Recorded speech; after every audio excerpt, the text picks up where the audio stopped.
3, 2, 1. We're live. All right.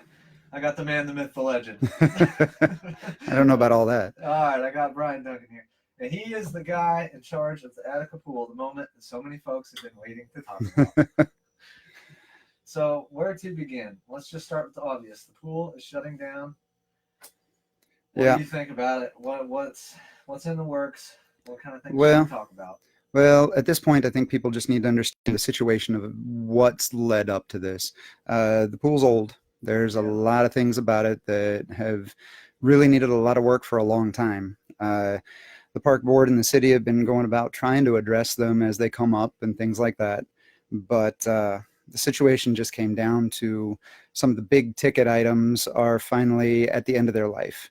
Like the pool liner that keeps everything from leaking is kind of old and cracked. It's several years beyond what its normal expected lifespan is. We've been trying to hold it together for a couple of years, hoping to be able to find the funds to fix it. The unfortunate thing is when we had somebody come in and take a look at exactly what was going on, they found that the pool's leaking water, and probably from more than one place, that there's something going on behind that pool liner. And that pool liner by itself, before we started going anywhere, we were talking over $100,000 just for its replacement. That's what I heard. So just for the liner, that's right? just the liner. That's if we find absolutely everything is perfect behind it and put the liner back in. Yeah, and that would be kind of like a patch job. Yeah, right? That would be a Band-Aid at best, because we know that there's something else behind it. Whether it's piping and drains, whether it's cement work that's cracked underneath it, we just can't tell until we open it all up. And that's where we get into problems, is that, okay, if it was just the liner and we had to do that, the city finances and the park board finances, we could probably come up with that. It would put a dent in what we'd be able to do for anything else for the rest of the parks for quite a while, but we could probably swing it. The problem is that when we had the engineers to kind of take a look at what we could do to update and modernize, that the liner's not the only problem. And that was last year? Over the course of the last year, the real assessment portion of it started since the first of this year. And so we've had HWC Engineering come in. They've been looking at what's the feasibility of everything, what parts really are broken. And what it turns out is that once we pull the liner out, we can get a look at what the drain work is, and we know that there's problems with the gutter work, and those sorts of things are out of date. Chlorinators, filter systems, and just some of the mechanics of the room that all of the filters and pumps and things are in. Some of the concrete there is deteriorating. And so by the time that we start opening a few things up, the minute we touch anything past that liner, we basically get into issues where we have to replace this, then we have to replace that. We have to go, and once we've started doing anything inside the bathhouse itself, we have to go and update to modern codes and become ADA compliant. I've heard of that. And all of those things. And so if we were to find absolutely anything, and we know there are things, we just don't know how big they are. Right. Once we crack it open, we have a whole list of things that we have to fix, not just the liner. And so when the engineers came back, their first basic estimates was that the minimum patch job to stay within legal limits and do things just to get the pool back to functioning as it was before and everything, and be within legal compliance, we're talking $500,000. Woo! It goes up real fast about the time that we start making changes to structures of buildings and structures of pool walls and everything else. And that's kind of the get in the door price, is about $500,000. Yeah, and that's just to get back to a facility that acts the same as it does now, and would have a shelf life and waiting for the next big thing to break. That wouldn't even be addressing every issue that it has to get it back to a nice, neat, solid footing. No, that's just to get it so that we could get back in it. That would be kind of the bargain basement for sale price. Right. So it sounds like that's like, from what you're saying, I guess, is like that's about your bare minimum. Yep, that's the bare bones, is about $500,000 to get us back to a point where it's a functioning pool again. That could be, and it could go up from there depending on what we find behind the lining and everything, but that's probably about where we're talking, is what the engineers are telling us.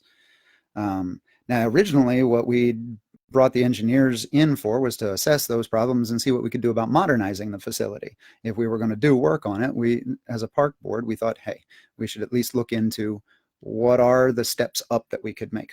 What could we do for upgrades to the facility? And so we had them draw up some real basic plans of, hey, what would upgrades look like and what would those prices be? Those things started ranging from, you know, let's take a look at this. What do we got to do with that?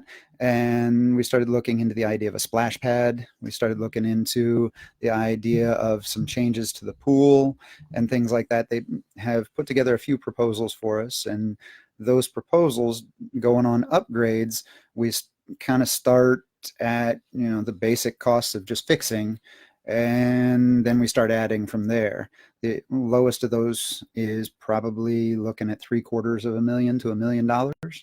Oof. Ranging all the way up to maybe as much as $2 million to kind of reconfigure the pool into being something that's a competitive, modern facility with a lot of the things that we would like to see.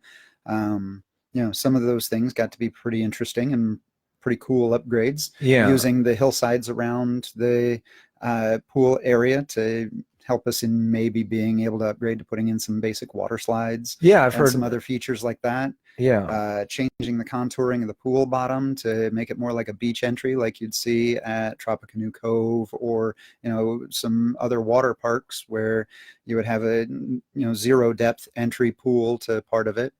You know, when we started getting into all those options, we start seeing things that are in the 7 digits. We're talking $1 million to $2 million when we start doing things like that.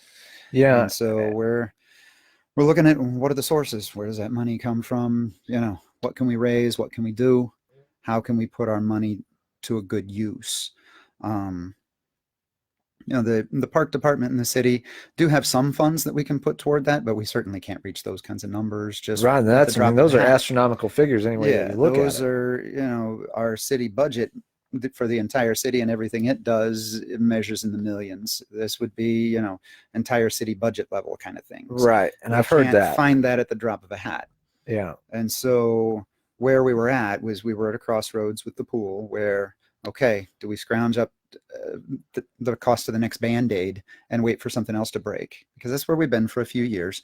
There were problems with the roof. Well, we Band-Aided that, new roof. Yeah. Kept it going for a while. There were problems with some of the pumps. We had one pump go out last year. That was thousands of dollars just to put a Band-Aid on it. And there's 3, right? 3 pumps? Actually, the way that our pool currently runs is one major pump that runs all 3 pools. Oh, okay. But one of the things that goes into that code upgrade idea is that when we start cracking things open and doing work, we have to come up to modern codes, which would put us as each pool needed to be on its own pump and filter system and that sort of thing. And that's where some of that really big cost comes in. And so what we've got to look at is when we go for any kind of build, any kind of modernization, how can we minimize the cost of all of that? And one of the ways that we've looked at, and one of the ways it seems to be most logical, is to bring it down to one functioning pool and maybe some other upgrades that would be in the area of a splash pad with water features and things that don't require the same kinds of code enforcement that the 2 small pools that are out there, the baby pool and that middle pool. Yeah. Those would require us to start moving on to more pump and filter and more mechanical stuff just to get back to where we were.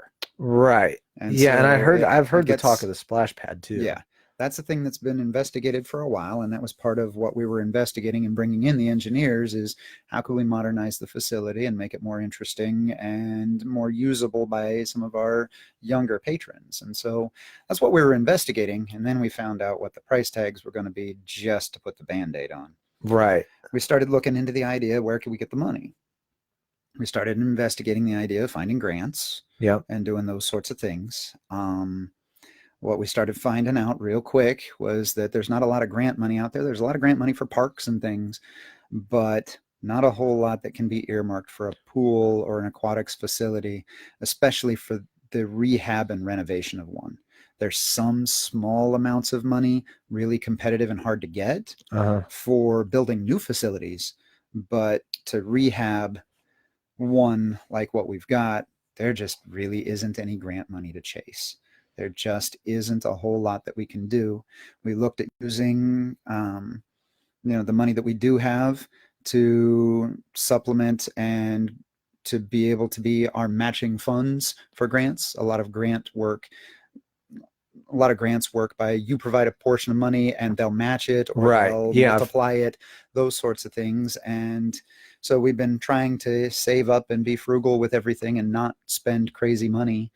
Well, what we found out was there just isn't any grant to chase. And so the money that we've got is either money we're going to spend directly to fix the pool, which would then leave all the rest of the parks just kind of sitting. Right. There wasn't any money to do anything. And it came down to the decision that if we shut down the pool for now, we can turn that into a fundraising project. We can, go for the things that we need to go for there, chase the grants that we can find if there is anything. Yeah, I think there's a GoFundMe right now too. There is, and that's greatly appreciated. That was a really, really heartening thing to see come up so quickly. Yeah. And that people really got behind the project and wanted to save the pool. And we really wish we could come up with enough to be able to do the opening and be able to get things. But the best plan that we've been able to devise so far is to kind of separate the two, separate the pool into a fundraising type activity, and so that the money that we do have in the operating budget for the parks department can go to the modernization and renovation of the rest of the parks, so that we can use the funds and things that we have now to actually give things to the community rather than dumping everything into the pool yet again. Yeah. And so we feel that by separating the two, we can do good things for the city still while we fundraise to try and do something about the pool. It's definitely a good angle, I think, and you can't really go wrong doing it that way. One thing that actually David Huckleberry asked, and I was curious myself, is what's the typical pool budget annually? Like, I know it's kind of the budget's really hard to pin down, especially in recent years, because the expense of maintenance on it has been kind of artificially inflated by the problems that it's got. Separating out the repairs that we've had to make, or what's the expense of running it, because every time that we have this leaky situation where it's losing water constantly because of the pool liner and all of those sorts of things, that means more in the way of chemical costs. That means more in the way of water to fill it up. And so all of those things, it's really hard to get an idea of what exactly the maintenance is. And then you've got the personnel for the lifeguards, the concession stand workers, all of that sort of thing. There was a rough estimate given at one point that we were talking probably between maintenance and personnel and things, we were talking over $50,000 a year, but that's a really rough figure. I really have no idea of how to pin down an exact number with the way we've had to kind of run things on a shoestring and how it's been messing things up with the water issues and the leaking issues that we've had. We know that it's costing more right now than it should to run. And that's another consideration that we've got, that if we can get back to a good place with it, we can hopefully get to where its ongoing maintenance costs will come down if we do this right. And so we're trying to make sure that that's one of the issues that we raise with the engineers as we move forward in looking at plans and looking at what kinds of things make sense, is to figure out, how do we keep those things down? How do we keep that under control so that we're actually improving that maintenance budget as we move forward? So sorry, it's not a great answer to that, but no, it's kind of the best we're stuck with. Yeah, it's what I had expected. And I've been to a few of the meetings there, for the Main Street meetings, and it's a tough thing because, everyone's saying check grants, but it's a lot of the things that are people that are saying to do. It's not like you guys are idiots, you guys are checking. We've been trying to check those boxes, and we're finding that there's just not a lot to be had. We've engaged a couple of different grant writers to help us in searching for grants. We've looked at the engineering firm has kind of helped to point us in the right direction and see what's out there. But each engineering firm that we've had, because we had a few in to kind of consult before we chose to work with HWC Engineering, each of them kind of told us the same story, that there just really isn't a lot of grant money out there to even chase down. And even if we do find anything, it's very competitive as to whether you can get the money or not. One thing that kind of had me curious though is, you know, obviously since you're going to be shutting the pool down, the time in which it's down, you'll be technically, you know, you will be saving the money that you would be dumping into it. Right. So you guys going to try to stockpile that up a little bit? That's what we're looking into. We've started that conversation with the mayor and the city council as to what we can do there. And they're open to that idea of being able to kind of put that money aside for the pool renovation. So it's a good start to our fundraising push. There are some complications there in the way that the legalities of budgeting for a city have to kind of go, because certain things you can budget for and then set that money aside. Certain things you can't. One of the major expenses and one of the major savings of keeping the pool closed is all those personnel things. Well, the way budgeting goes is you can't budget and say this is for personnel and then stash that money. Right. Yeah. Because they're two different entities, we really just can't do that. And so it's going to take some research and some creativity as to exactly how we can kind of set that up to be able to allow the city to put that aside and start saving for this.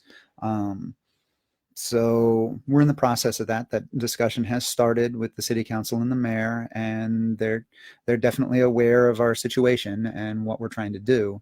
And they're supportive of the plan of kind of separating things between a fundraising effort and improvement of parks and continuing on with our mission there. So they're behind that.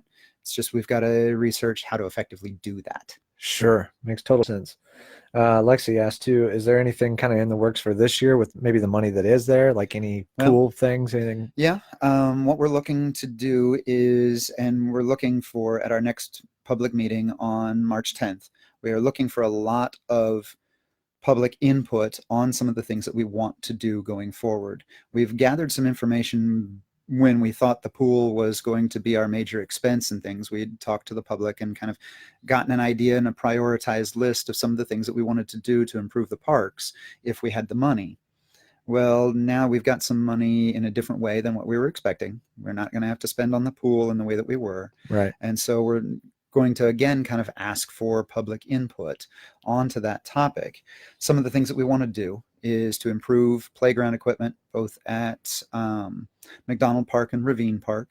That's something we've kind of put on the back burner for a while, and it's something that we would like to kind of start chasing, because there are grants out there to chase for parks and park improvements and equipment, and so we can use our money in that way to chase some of those grants that if we put that money into the pool we couldn't. So we've now got some options there, and we're looking to do that sort of thing. And so that's one of the things that we want public input on. And another thing that we're going to try and do, we know that this leaves a really big gap for a lot of the youth in and around the area that would have had the pool as a place to go. That's not going to be an option. And so what we're looking to do is we're looking also for public help and public input on being able to expand some of the park programs for kids, both the Parkies program that's already in place, trying to kind of beef that up and expand that and kind of use that as a platform for moving forward. We'd like to be able to add programs, but we want to make sure that we're adding things that people want, that kids want to come do. We don't want to be chasing that stuff down. So for the public meeting, we've got kind of a general outline of the things that we would like to look at. We want people to see and hear from the engineers as to exactly what the state of the pool is, so that we can look at that. And so one of the things that we really need public input on is, what do we want the future of the pool, that future aquatic facility that we are saving for and fundraising for, what do we want that to look like? Right. Do we want to just get the pool back? Do we want to move to a more modern facility? Do we want to just scale that back and go with a splash pad and let the pool go? We don't know what the public wants at this point, and so we need that input. We also need some public input on what else can we do for the parks? What else can we do for our park system that's really going to be utilized and be a draw to our community and things that people want? We want to be able to improve those things, but we want to be doing things that are going to get used. Right. Things Yeah. You don't that want people them really want. You don't Sure. want to Yeah. be a group of 4 of us making decisions and going, hey, this looks great. And then everybody looking at us like, well, that's nice, but Right. what are we going to do with that? Yeah. You Yeah. know, we don't want to do that. We don't want to chase, we don't want to run down the wrong path. So we want to know what people want to see. And we also want to know, a third thing that we want is public input on how can we help kids, fill that void that we know this is going to leave. What can we do for those kids to kind of separate things and to be able to up our game? Mhm. We've had a lot of people reach out with suggestions for what to do for both the fundraising side, because that's another thing that we could probably chase down, is what are some fundraising ideas that people are willing to do. There's a lot that I've seen out there on the internet that people have been really helpful in stepping up, and we've already kind of started moving down that fundraising path. And so that's great. We need to see ideas on that, but we also need to see what can we do for our kids in the meantime. What do kids want to see? One thing I was curious about too is after having the guys on from Harrison's that are helping out up there and kind of taking over that, is, I mean, they have a pool there, and I don't know much about their pool. Honestly, I don't even know that much about the Attica pool, but is there any way that the public and public office even, or and Harrison's could get together and maybe work out a deal? And that's something that we're kind of making sure we get our ducks in a row before we make an approach to them. Right. There's always, they do have their membership rates for the pool and that sort of thing. Come on, Doc. I know he's watching. Yeah, there are some things there that they already have some things going on. We may look at that and approach them about the Parkies program. Used to use the city pool to swim 3 mornings out of the 5 in a week. And so we'd really look to keep that going. We're going to kind of take a look at where we're at with everything. We may approach Williamsport Pool and talk about busing them over there, or going up to Harrison Hills, or going to maybe out to the high school, and those sorts of things. We'll be trying to start those conversations here in the near future as we get more of an idea of what we've got on tap so far as what ideas we want to replace those gaps in the Parkies program. Yeah. Once we get a little bit more public input, we'll be reaching out and seeing what kind of partnerships we can find and what kind of partnerships we need. So we haven't really stepped up a whole lot on those reaches yet, but they're definitely on our radar. I don't know what's going to work for all those facilities. It's kind of a strain to, I know, that time frame and being able to add that many more patrons and those sorts of things and still keep up with what they would normally be doing with their facilities. So would it be it's a big ask? Well, would it be, I mean, are you going to bring that many people in that it would cause any kind of issues with maintenance, do you think? Well, it really depends on what it is we're asking. Right. There's the, can we replace what we're missing for the Parkies, just the kids in the morning, where we'd be bringing in, a couple to a few dozen kids for an hour or two. That's a whole different story than asking them to take on part of the role of being a public pool that's open and brings in more patrons through the course of the entire day. That's a whole different ask and a whole different story as to what that's going to mean for their facilities. So, and each of those 3 pools that are near us, the high school and Harrison Hills and Williamsport's public pool, each of those is differently equipped to kind of be able to help with those 2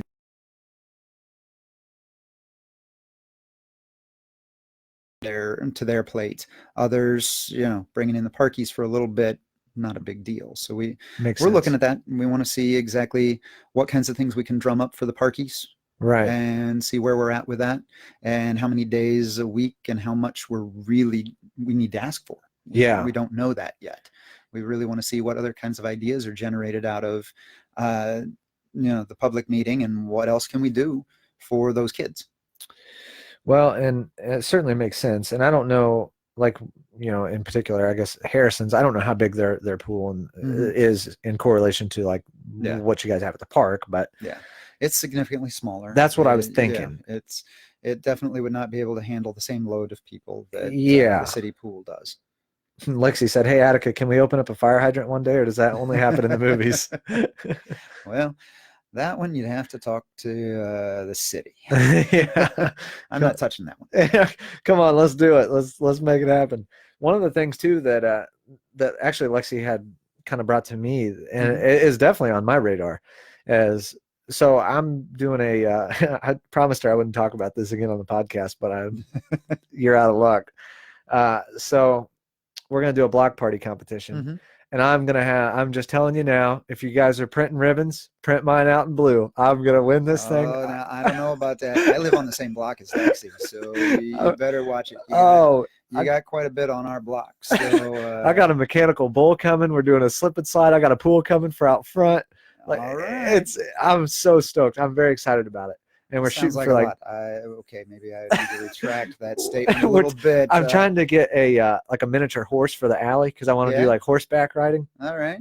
In this whole thing, I thought have everybody come in. It's $1 a person to come in to ensure. Brandon, you're freaking cheating. Yeah, I am.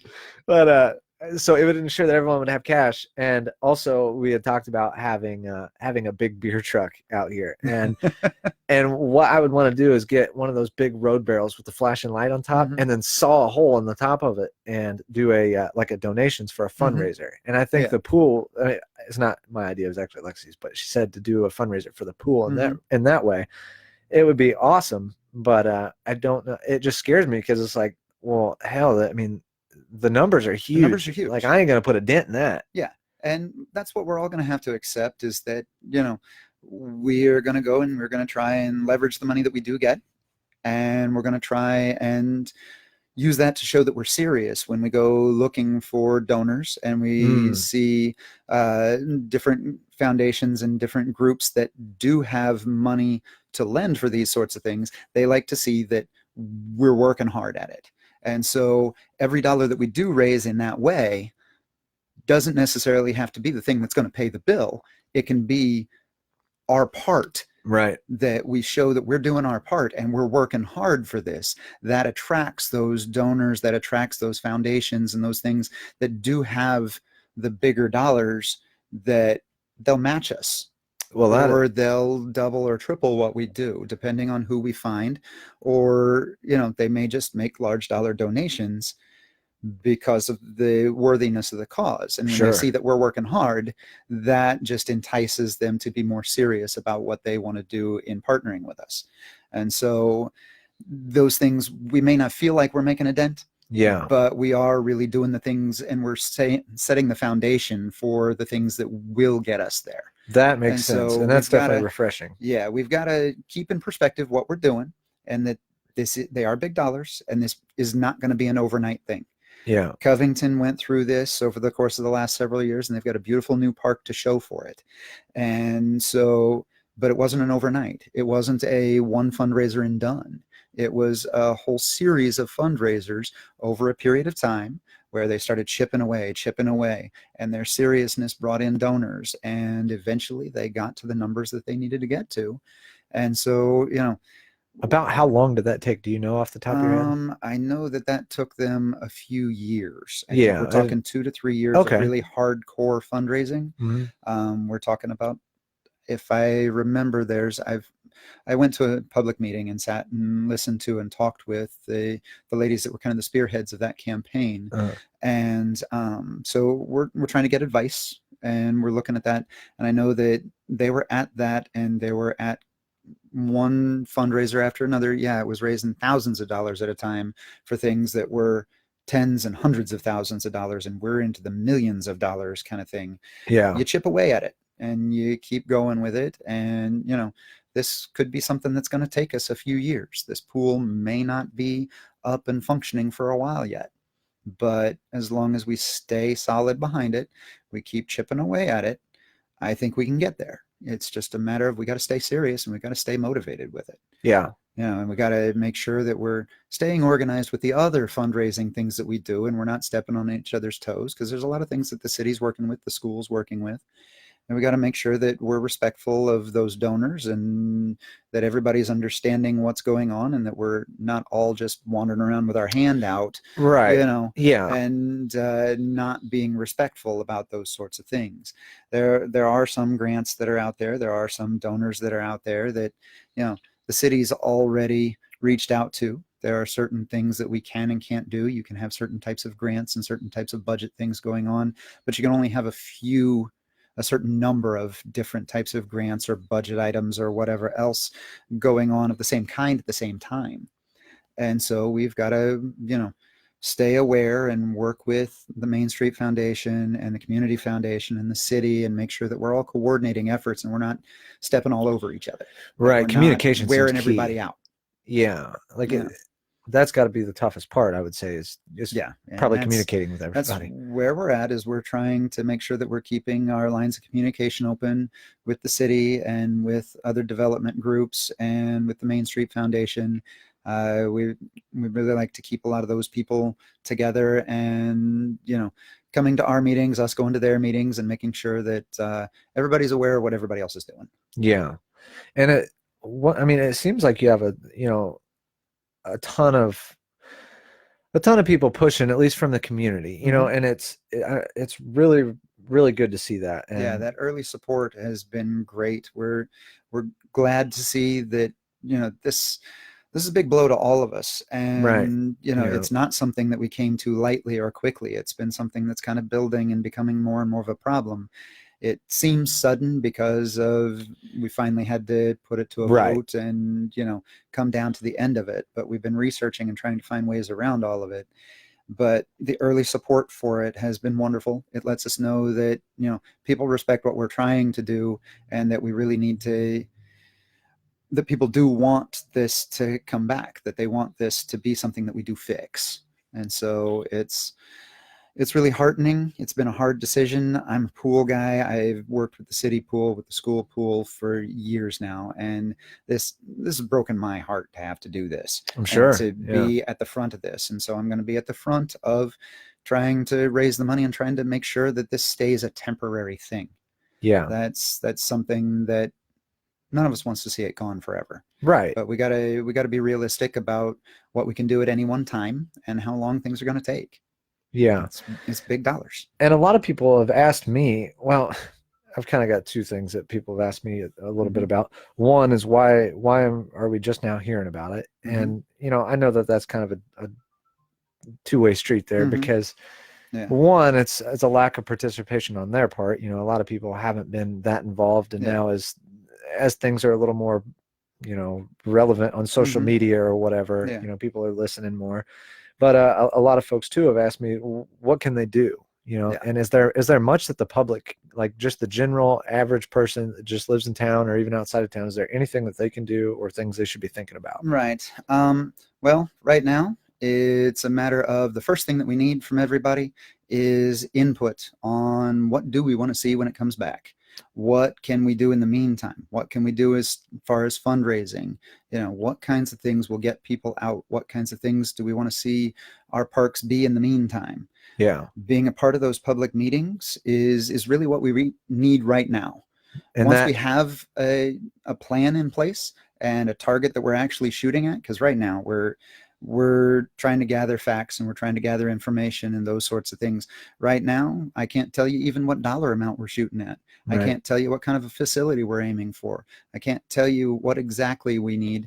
We have some ideas on what we want to do with the parks now that they're separate from the pool and those sorts of things. Right now, we need help in figuring out what our target is. And what date did you say that was again? That is March 10th. March 10th. Can somebody put that in the comments, please? March 10th, the public meeting will start at 6 o'clock. There'll be a presentation with the engineers that will kind of outline and go over what's the state of the pool now, what kinds of things do we need to do, what are the price tags, what are the possibilities going forward, so that people can kind of take a look and here's what the facts are. This is where we're at now, and this is where, you know, the price tag on future things could look like, so that we can then, as a community, have a conversation about, hey, what do we want this to look like in the future? What is our target? How much money are we talking about raising?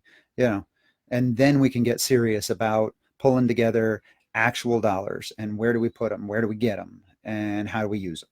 Yeah. So Well, that's kind of where we're at right now, is that we just need the input so that we can get a target.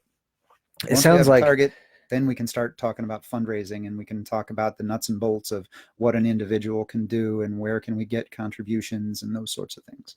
yeah. So it sounds like the biggest thing moving forward is people just need to flood that meeting. Yeah. March 10th at 6, you know, and Yep. It'll be down at City Hall in the City Council chamber. So yeah. And I mean, you know, for the folks that are listening to this, it's crucial. And I know a lot of folks that don't, for some reason, don't like to go to the meetings or whatever, or maybe they just don't want to get involved or don't have the time. But I would say if there's anyone to go to, it sounds like that one's going to be the most important This one. is going to be a big deal. A lot of times our park board meetings are not exactly the most interesting thing. We'll talk about, you know, some swings or some trails or, you know, those sorts of things and things that we need to do for the parks. Yeah. We've got a lot of great ideas, and there's a lot of things, and we'd love to see you at any meeting anytime. But this one, it's a big deal. There's a lot of information to be had, and there's a lot of information we need. Right. So that we're making decisions. I mean, we can make the decisions, but we'd really rather make decisions that people are going to agree with, rather based than on just 4 of us input. in a room. Yeah. 4 of us can make decisions, but that's not how this is supposed to run. Right. Yeah. So, and all the people that are listening, you know, that are super opinionated, now's the time. You know, if you don't look, if you say, well, we don't want no damn splash pad, we think it sucks or whatever. That. Yeah, then say it. Then you know, we need to know exactly what that vision that we have as a community looks like, yeah, so that we can chase that instead of something that, hey, that sounds like a great idea. I'm a pool guy. Certain things sound good to me, but I don't have little kids anymore. My youngest is 11 years old. Certain of those things just aren't on my radar. right. Where they would be for somebody else. So tell me, what would be best for, you know, your toddlers and your little ones? Yeah. Or, hey, I don't have the same perspective as somebody that needs something for a fitness facility, that they want to come out and, you know, they may be a retiree that needs some time in the pool to work on what their doctor told them to work on. Right. Well, okay. We need to hear about that. How many people need that? And so, you know, what are those things? I can dream up those scenarios, but until I know how many people that applies to, and who's really seriously going to come out and use it, if we build that, I don't know how to make my decisions really count for everybody. Right. Yeah. And it just, for me, it's so frustrating seeing the people that want to say the negative, you know, the negative things or whatever, but they don't want to help in the solution. Right. And I get that. This is a situation that frustrates and it angers and it raises all kinds of things. And, you know, there's a lot of questions and there's a lot of woulda, coulda, shoulda kind of things about past decisions. But I got to tell you, I've been in on some of those past decisions, and those were hard things to make. And we made the best choices for what we had in front of us at the time. Right. And my predecessors on the park board have done the same thing. Nobody's out there trying to make a mess of this. Everybody's been trying to kind of hold on and keep things running. It's not like the Parks Department has a huge budget that we can go and spend and fix everything all at once. We got to prioritize. Right. And so, you know, I understand being frustrated, and I understand having opinions, and understand having a lot of ideas.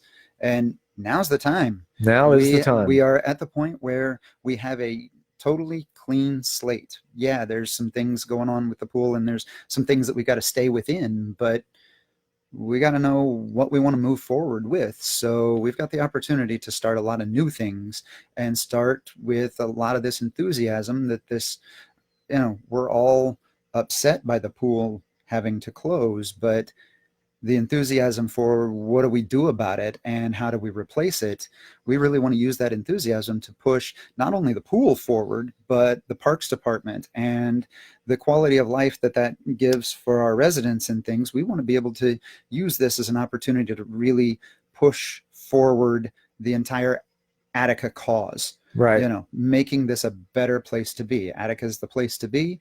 Well, we want to make it a better place to be. And we've got an opportunity right now, and we need to hear exactly what people think that looks like. The Parks Department can't do all of it, but we've got a part in it. Right. And we want to do our part so it fits with what everybody else wants to see.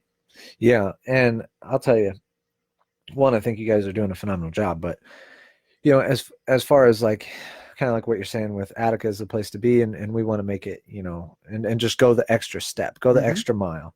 Yeah. You know, there is a ton of new avenues that could be had, and you know, there's a lot of people that have good ideas, and it's really cool because now, as you know, maybe it's just a little more on my radar, but it seems to me that Attica now is more united than it has been in a long time. I would agree with that. And so this really could be the first step in moving forward into a new era for Attica. Yeah, and I really hope that it is. I mean, I do. that's where I'm coming at this whole thing from. I got onto the park board and into public service in these ways to try and, you know, make a difference in that direction.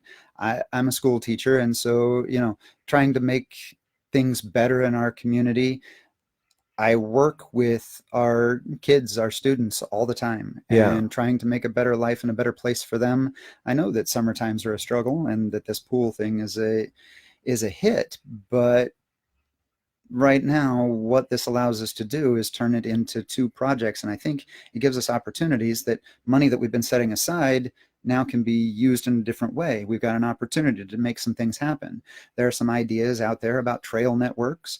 There are some ideas to add to our kind of arts and gardens ideas. There are some things about improving playground equipment and improving the parks that are out there that now we do have the ability to push forward and try and make some of those improvements. And so we can make Attica more of a place to be. We've got that opportunity now. We've got some resources now that we didn't have before this decision. And so I think that we need to seize the opportunity. We need to make what changes we can make and spend our money wisely and use it to improve quality of life across the board, every citizen of Attica, and try and make this a place that people want to move to. Right. I think that that's a big thing, bringing in new folks, younger folks. You know, I think it's going to be interesting to see how Attica shapes up in the next 5 to 7 years, but we'll even say 10 to 15. You know, it seems like right now it's a real pivotal moment in time. And like Justin Harmison, I know he's watching right now, but you know, he's got a lot of good ideas and a lot of things, kind of like you were saying too, with the in the parks and trails and things like that. That's somebody that's kind of new to the game with a ton of good ideas, but also a background in it and real experience. And we're hoping to kind of utilize some of that experience and things as we move forward, and looking forward to a partnership with Justin and him helping us out. Yeah. And I mean, I just had him on Tuesday, and, you know, and talking with him, we talked for probably another hour and a half afterwards. I wish that we would have kept going on the podcast, but, you know, we kind of shut her down. But, you know, he's very open-minded, but he's not like he makes very valid points, and you could tell by talking to him that he's very intelligent and he's got a ton of experience. And so he's, I think, going to be a crucial asset for, you know, moving forward in where the parks in specific go. Yeah. I'm really kind of enjoying things that I see right now. I'm seeing a lot of my former students really stepping up in civic roles, and yourself included. Oh, you know, there's all kinds of people that are really behind a lot of this push for improvement of our city and for all the things that we're doing, and just the engagement that those folks have right now is really inspiring. And I hope that that everybody in town takes a piece of that enthusiasm and starts to you know, figure out how they can do their part. Yeah, I totally agree. I think that, like, as soon as I heard about the pool, I knew that it was gonna, and I still believe this, I'll just call it now, but I think that it's gonna play out one of 2 ways. It's either gonna push everybody to be super motivated and want to do more, which is what it's going to do for me. You know, I just know how I operate, how I think, and that, but I am a little nervous that it will maybe discourage some folks, and it will put out that fire. And so I'm over here running like hell, just dumping gas on everything I can. Just let's keep it going. And that's kind of where we all have to be right about now. Because you're right. It is a pivotal moment of which way are we going to go with it? Right. Are we going to let this, you know, it's a setback. Are we going to let it knock us down? Or are we going to use it as something that we can, use as a new path. Yeah. Just see it as a new path of things that we can improve. Mhm. And what are we going to do? I mean, what do we want to look like going forward? What's Yeah. the city want to look like? What's the pool look like? What are the parks look like? You know, and I really think that we need to take this as an opportunity rather than just a gut punch that's going to knock us down. I don't know. I mean, when I look at it, and maybe I didn't spend a lot of time at the pool as a kid, so to me it's not as disheartening as it is to other folks that have that emotional attachment to it. But to me, it's like it just, it's like, man, this, from in my opinion, it's like this couldn't have happened at a better time. Yeah. Because right now is the time that everyone's coming together finally, and it's the first time I've seen it in a long time for Attica. Yeah. And so it's like, okay, well, if this is all this is now is just a goal, like it's not a big deal. It's become something that, okay, it's a setback, but it's something that we can come together and we can go after. Now, I don't want to be doom and gloom, because there's a lot of things that have been happening that, we've got a lot of momentum recently, and I don't want to discount all the things that have been going on before all of this recently. It's just become very, very public, a lot of the things, and we've got kind of a unified push. I think Attica's done a really good job over the years in our own separate spheres that we work in. Yeah. That there's a lot of people out there what you mean. working really hard at a lot of different things, and we've done a lot of great things. Just, I think the difference right now is that a lot of people are looking around and seeing what everybody else has been doing and how hard everybody's been working in their own little niche all along. And so I really want to kind of give a shout out to those that have been working really hard with a lot of those projects along the way. We've had a lot of people stepping up for a long time in different types of improvements. I think the big difference right now is that we're all kind of looking up from our own projects and seeing what everybody else has been up to. It's a really good way and to put that it. We're kind of reaching out to lend a hand and trying to make sure that, okay, I've been working hard, so have you. How can I help you? How can you help me? And I think that's the big difference of what we're seeing. Not that there's any new big rush of new big enthusiasm, because I think the enthusiasm has always been there, but it's always been, I've got an enthusiasm for my project. Right. And I think what we're really seeing right now is we're seeing a lot of people looking up and then reaching out that helping hand, that we're all seeing it and we're all bringing it to light as one big picture. And I think that that's the really big thing that we're seeing right now, and that I think we need to continue to keep that rolling. Absolutely. If we all see how hard everybody's working, and instead of, hey, come help me with mine, how can I help you with yours? Absolutely. And so that we all see that whole idea that it is a community. And I think this pool thing has been something that it's visible for everybody. It's a thing that everybody knows. It's a thing that everybody sees. And so it's something that's easy for us to all get a grip on and see and use as a focal point for that. And so I'm hoping that, everybody sees what the park department's trying to do with this, but also what Main Street's doing for different things, what the schools have been doing, and what all kinds of, I couldn't even begin to make a list of all the different people who have got different projects that they've gotten up and rolling between our different festivals and other things that we do through the year that, help each other out. Just now what we are seeing and what we need to really encourage is that reaching out to help. Yeah, the unity of it. Yeah, the unity of the idea that we keep fighting for one big vision and making sure that we're not, chasing different things from different angles and just not aware of what everybody else is doing. I think we've done some of that over the past years. That I did too. We've been chasing the same goals. We just didn't know it. Right. That different groups would be working toward the same project in slightly different ways. And then it becomes almost a source of friction. Yeah. And they start to get close. Yeah. And they start to notice each other. It's like, ooh, okay, they've been working on it too. And so instead of it being a unifying thing, it almost becomes a source of friction sometimes. I totally agree. And I think it's detrimental at times. Yeah. If we can just look up from what we're doing and pay attention to each other and reach out that helping hand, I think we can go a long way. Yeah, I think that, you know, as far as the community involvement and how to help, I mean, just really show up, you know, on Yeah. March 10th. That I think that will go so far, even in the eyes of, you know, in the eyes of the officials like yourself, but in the eyes of everyone as a community. Yeah. You know, as people act and there's more action, it is only going to encourage more action on top of Exactly. that. It's not kind of a going to snowball type of thing. that absolutely. Yep. Once we get it rolling downhill, it can really mean something in the end. Yeah. But we've really got to get it going, and we got to keep it going. Yeah. It can't be attend one meeting and then let it go. I've Right. said my piece. Yeah. If you've got an opinion, then let's be ready to work for it. Absolutely. We'd love to have everybody's input, and we want to make the decisions that are right for everybody and the consensus opinions. But, you know, we're also going to need that to keep going. We're going to need those people to help us run the fundraisers and to help do the things that they can do to help raise that money, to help further that vision. We can't stop at just providing our opinion.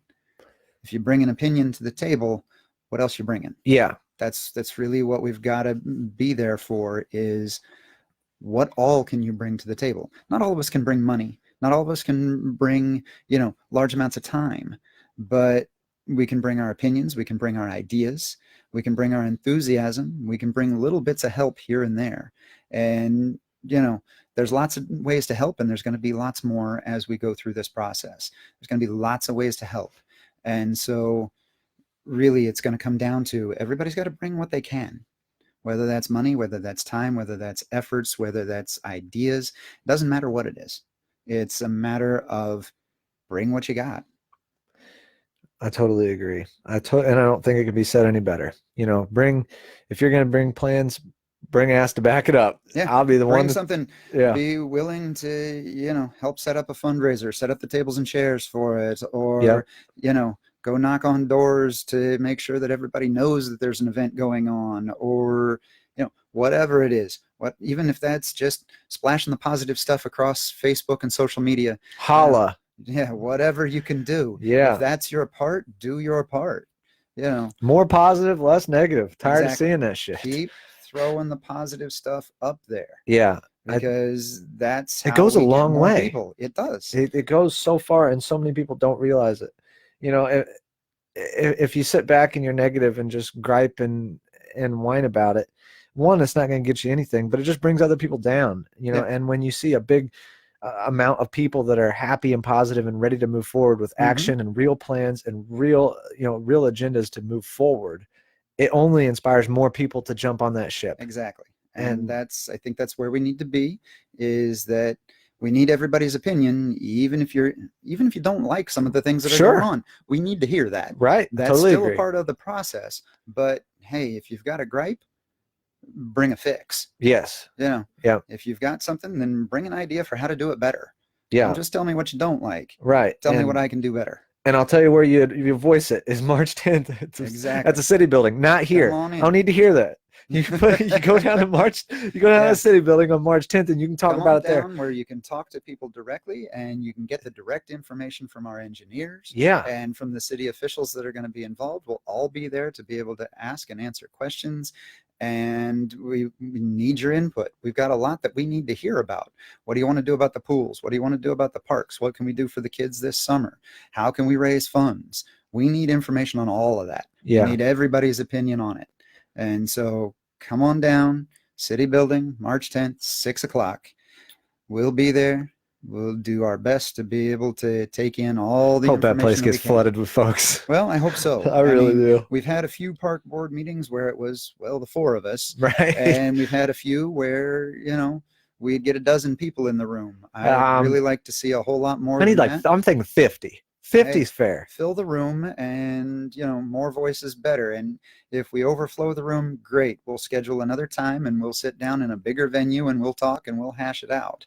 If we've got to go there, we got to go there. Yeah. I'd really love for that to be the case, because I think that this parks idea really touches on a lot of other things, and we hope to have members of a lot of other city groups and things there so that they can kind of speak for their group, and we can really begin to have a conversation. I don't want this to be just about us throwing facts out there and then going and making decisions. We need to have conversations. We need to open up those lines of communication with all of the different groups that are out there and are already organized and ready to go to work. Yeah, totally agree. One thing that you did mention, which hell, I meant to ask you about it earlier, but when you said something about the parks and potentially new equipment and things like that. Do you guys have any ideas or anything now? I mean, is that something that might be discussed then? Or well, that's something that we really want to do. That's one of the items that we want to talk about is what do we see as future needs for the park? Because up to this point, the entire park's budget has been tied up in the pool for a couple of years now with the major renovations and things, and we thought it was probably going to have to be tied up with the pool again until we found out that we couldn't open it. And now the money that's there and the budget that's there is there and open for ideas. It's been something that's been on our radar and things for years now, really, is how do we make improvements on the park and what can we do? And so we've been looking at how do we upgrade playground equipment, or we've done some things and being able to keep basketball courts and tennis courts and pickleball courts up and going, and we've been able to do some of that stuff. But now we've got kind of the ability to use the full park budget and the savings that we've kind of set aside looking ahead to major pool stuff. We've got some of that savings put aside that we can use to make improvements throughout the whole park system. And we can also use that as seed money to go after grants and things for our matching side of stuff, that we can really leverage that. And we've got the opportunity, it won't be a quick thing, but we've got the opportunity to start doing and looking at bigger changes. We'd like to see, and it's been on our radar, and we'd put together a prioritized list of, hey, fixing up the pool, fixing up playground equipment at McDonald and Ravine Parks. And we've looked at the possibility of kind of upgrading and expanding the courts and things, and making sure that the pickleball courts and basketball courts and things were in good shape.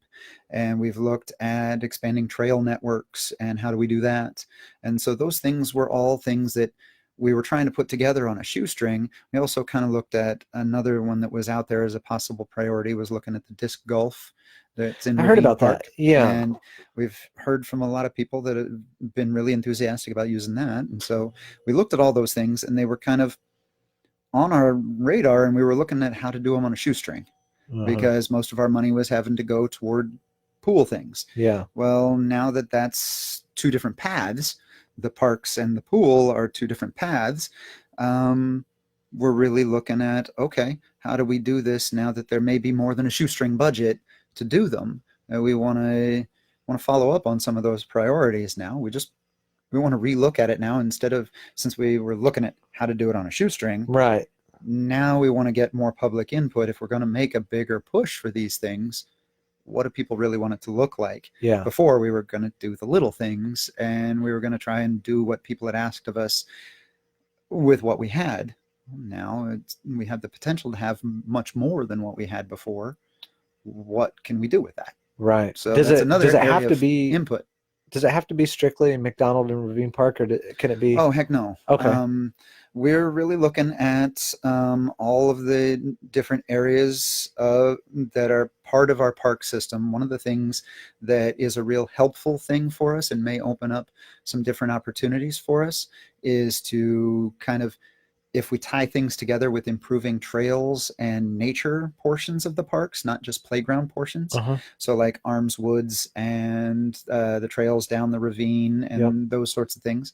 If we go after those sorts of things, there are other sources of grant money that can kind of also lump in some of those things. Gotcha. So we want to chase a lot of those things. And one of the things that is kind of in the talking about stages is kind of expanding that trail network, so it would connect Arms Woods to Ravine Park, to the Ravine Trail down to Cottrell Village. And what we've started talks on, when there's not really any concrete yet, but we are looking at the possibility of creating kind of a trail network through the downtown area with a lot of the new artwork that's been put up by former Mayor Shepherd. and a lot of the work that's been done in terms of, and what we're hoping to do, excuse me, with improvements to downtown, is to kind of make that into a walking trail and kind of link up with some of the riverside parks and those sorts of things, to be able to kind of make our parks a little more interconnected. Yeah, and similar be to able like Covington, maybe. Mhm. Okay. And being able to kind of make it into a park network rather than a series of little parks scattered throughout town. I think that's an interesting And so concept. it's definitely the kind of thing that we're looking at. We'd like to kind of incorporate that with some of the work that's been done with some of the historic architecture and the arts and gardens stuff. And if Yeah. we can kind of put that on our trail network and kind of create a kind of a hobbyist kind of thing, or a walking trail to go see the arts and gardens. And there's been some talk in the community about more public murals on some of the buildings downtown, to incorporate, you know, a walking path that gives us a guide to where all that stuff is, and kind of make that a feature of our downtown. And some of those things where you can incorporate some of the art, the architecture, and incorporate that and have that touch on the rest of the parks while we get a little bit of exercise.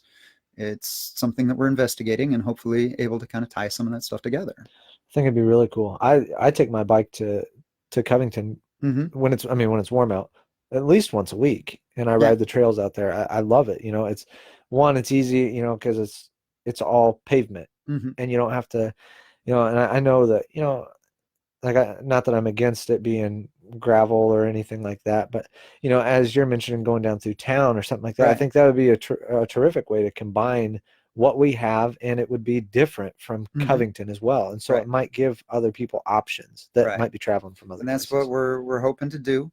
The biking trail is a little more difficult for us than it is for Covington. Our geography with the ravine and everything makes some of those things a bit more of a challenge. Set some and we want jumps to make up. sure, we want to make sure that we also kind of keep a portion of our parks for the enjoying nature side of things. Right. We want to make sure that we respect what Arms Woods is, and we respect what the ravine is. And so we got to be real careful as to what things that we choose to do. And so we're trying to respect that and figure out what we can do for allowing different types of tours and different types of exercise, and how we can utilize and get from one portion of our city to the next. And so we're working at it. It's in the talking stages, and now some of the things that, since this decision has been made with the pool and some of the changes in budget restrictions, I'm hoping that we can kind of get some public input as to how do we prioritize all those things and start being able to find things that we can move forward with. Well, you've said a lot in this, and I think that, you know, for some of the new folks that are just jumping in here, it, like you said, March 10th is the thing. 6 p.m. be there, and that is going to be probably what I would say would be the turning point, you know, for all this. It's either going to go, you know, you guys are going to get a ton of input, and it's going to give you guys things to think about and places to go, and, you know, and really it'll give you direction, I think. And that seems like what it's lacking right now, is that direction of, okay, well, we know that we can't do this, so what is next? That seems like that's what you need. And the only people that can give you that are the folks that are listening here. And so bring somebody with you. We really need to hear from as many people as we possibly can. That's where it's at. So again, March 10th, 6 p.m. at the City Building.